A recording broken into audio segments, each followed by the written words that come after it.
అందరికీ నా హృదయపూర్వక నమస్కారం. గత రెండు రోజులుగా ఆలోచించి మన అరకు ట్రైబల్ ఏరియాస్ లో మోస్ట్ వల్నరబుల్ ట్రైబల్ గ్రూప్ సంబంధించి అక్కడ రోడ్ల నిర్మాణం వీటి మీద కార్యక్రమాలు ఉండగా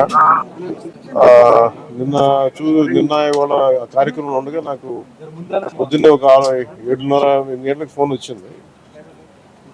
ఫోన్ వస్తే నా రెండో కొడుకు మార్క్ శంకర్ కి సంబంధించి ఒక సమ్మర్ క్యాంప్కి వెళ్ళారు.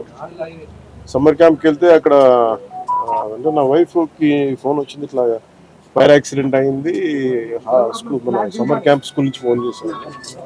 వెళ్ళి చూస్తే చాలా, నేనేదో చిన్నపాటి అగ్ని ప్రమాదం అనుకున్నాను కానీ ఈ స్థాయిలో ఉంటుందని నాకు తెలియలేదు. ఇది వెంటనే నేను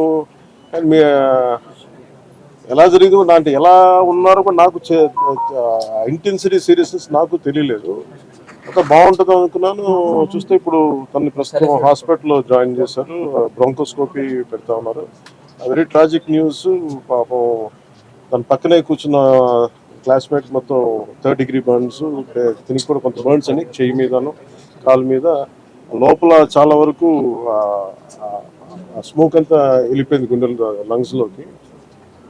దానికోసం ఇప్పుడు బ్రాంకోస్కోపీ చేస్తూ ఉన్నారు. ఆల్రెడీ ఇంకో పసిబిడ్డ కూడా చనిపోయింది. చాలా బాధ అనిపించింది.